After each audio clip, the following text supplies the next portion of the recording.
రాష్ట్రంలో ఈరోజు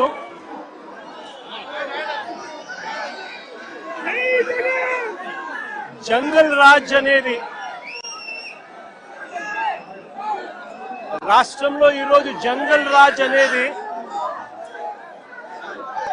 ఏ స్థాయిలో ఉంది అని అంటే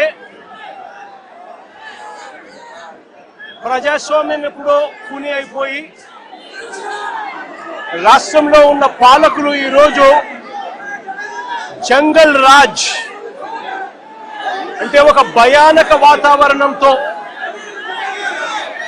రాష్ట్రాన్ని పరిపాలించే కార్యక్రమం ఈరోజు జరుగుతూ ఉంది.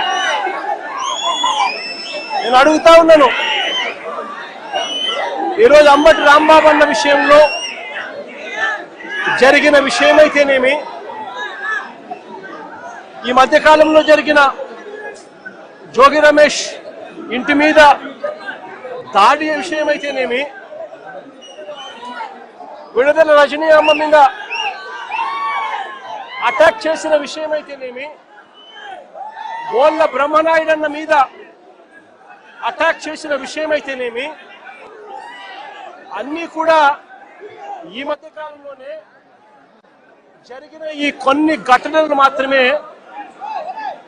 ఉటకరించినా కూడా జంగల్ రాజ్ అనేది ఏ స్థాయిలో ఉంది ఈ రాష్ట్రంలో అన్నది ఇట్టే అర్థమయ్యే విషయాలు.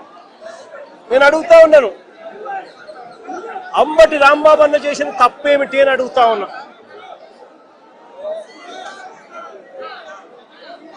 విడుదల రజనమ్మ చేసిన తప్పేమిటి అని అడుగుతా ఉన్నా. జోగి రమేష్ చేసిన తప్పేమిటి అని అడుగుతా ఉన్నా. కరుణాకర్ రెడ్డి తిరుపతి భూముల కరుణాకర్ రెడ్డి చేసిన తప్పేమిటి అని అడుగుతా ఉన్నా. కాకాని గోవర్ధన్ అన్న చేసిన తప్పేమిటి అని అడుగుతా ఉన్నా. బోళ్ళ బ్రహ్మనాయుడు అన్న చేసిన తప్పేమిటి అని అడుగుతా ఉన్నా.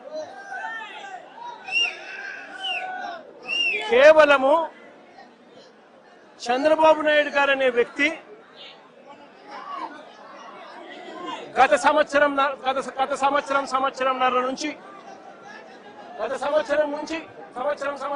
నుంచి చంద్రబాబు నాయుడు గారు కావాలని ఉద్దేశపూర్వకంగా అబద్ధాలతో కూడిన ప్రకటనలు చేస్తూ ప్రజలను మభ్యపెట్టే కార్యక్రమం చేశాడు. తిరుపతి నెయ్యిలో, పవిత్రమైన తిరుపతి నెయ్యిలో భక్తుల మనోభావాలను దెబ్బతీసే విధంగా కావాలని కుట్రపూరితంగా ఆ నెయ్యిలో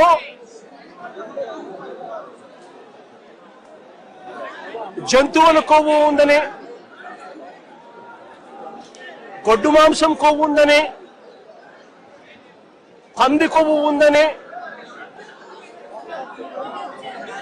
చేప నూనె కలిసింది అని అంటూ రకరకాలుగా చంద్రబాబు నాయుడు గారు కొడుకు, ఇదే చంద్రబాబు నాయుడు గారి పార్టీలో తనతో పాటు కలిసి ఉన్న మరో పవన్ కళ్యాణ్ అనే మరో నాయకుడు ఉద్దేశపూర్వకంగా మన వెంకటేశ్వర స్వామి ప్రతిష్టను మనమే దెబ్బతీస్తున్నాము అని చెప్పి ఏమాత్రము కూడా కనీసము దేవుడంటే భయము లేకుండా, దేవుడంటే భక్తి లేకుండా రాజకీయాల కోసం దేవుడిని ఉపయోగించడం మొదలుపెట్టారు. వీళ్ళు చేసిన ఆరోపణలు ఏదైతే ఉన్నాయో ఆ ఆరోపణలన్నీ కూడా అవాస్తవము అని ఏకంగా NDDB national dairy development board, NDDB